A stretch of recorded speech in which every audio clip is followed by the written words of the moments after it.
Audio 7 पुस्तक का नाम समाज की अभिनव रचना, लेखक पंडित श्रीराम शर्मा आचार्य। कर्मों का सामूहिक फल।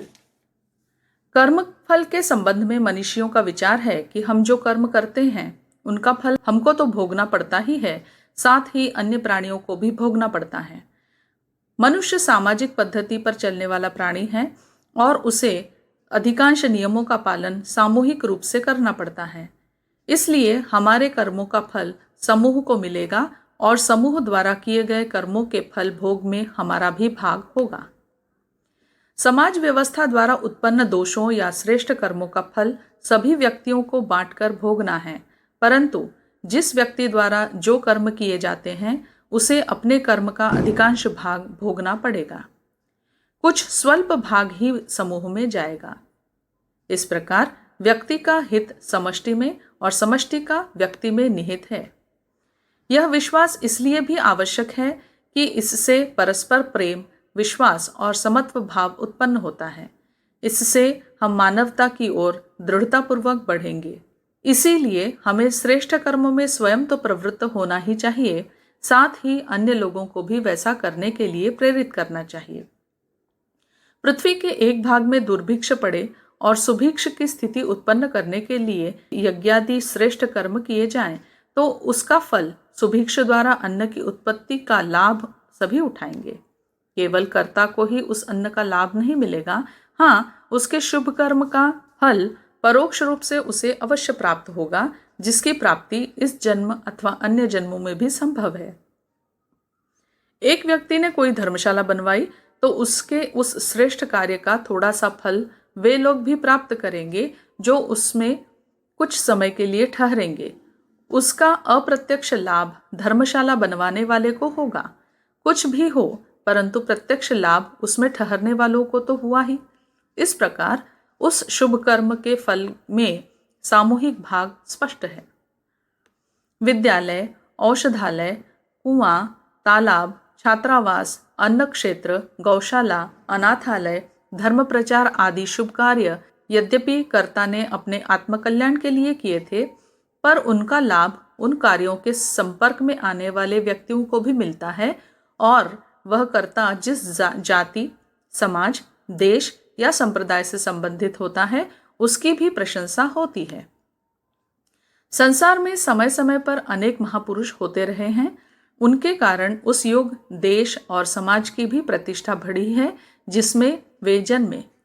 राम के जन्म से अयोध्या और कृष्ण के जन्म से मथुरा का गौरव बढ़ा। गीता ज्ञान ने संसार में सारे भारतवर्ष का गौरव बढ़ाया।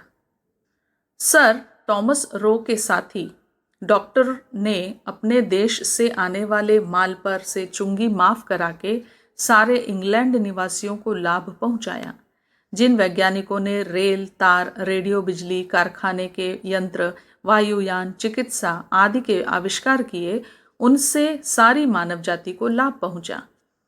धर्म, सदाचार, अध्यात्म, सहयोग, सहिष्णुता, संयम, समानता आदि के आदर्शों का जिन विद्वानों ने प्रतिपादन और प्रसार किया, उन्होंने भी समस्त मानव जाति के उत्कर्ष में महत्वपूर्ण योगदान दिया है।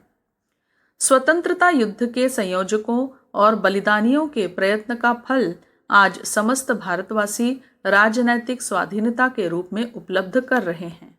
जिस प्रकार व्यक्ति के सत्कर्मों का लाभ सारे समाज को मिलता है, वैसे ही उसके दुष्कर्मों का परिणाम भी दूसरों को भुगतना पड़ता है। डाकू, चोर और जेबकट अपने कृत्यों से अगणित मनुष्यों को हानि पहुंचाते और क्षुभित करते हैं। गुंडों की उद्दंडता का फल अगणित शांतिप्रिय नागरिकों को भुगतना पड़ता है।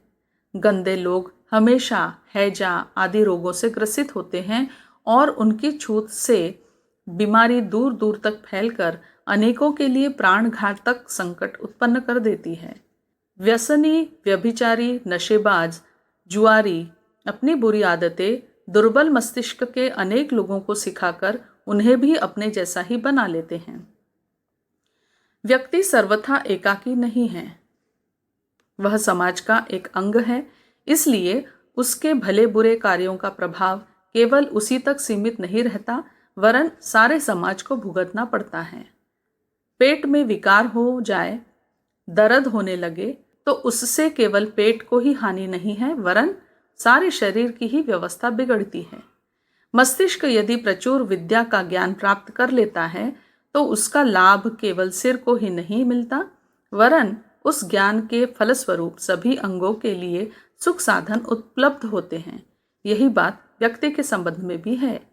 इसलिए दूसरों के भले बुरे कार्यों की ओर ध्यान रखना प्रत्येक मनुष्य का कर्तव्य है। हमें अपने काम से काम, अपने मतलब से मतलब कहने मात्र से काम नहीं चल सकता। ऐसा करने से बुरों का विरोध न हो सकेगा और वे मनमानी करके अपनी दुष्टता बढ़ाते हुए दूसरे लोगों के लिए दिन दिन अधिक भयंकर बनते चलेंगे। उसी प्रकार सज्जनों के कार्यों में प्रोत्साहन या सहयोग न दिया जाए तो वे भी निराश होकर चुप बैठ रहेंगे और उनके कार्यों से अनेक को जो लाभ हो सकते थे वे न हो सकेंगे।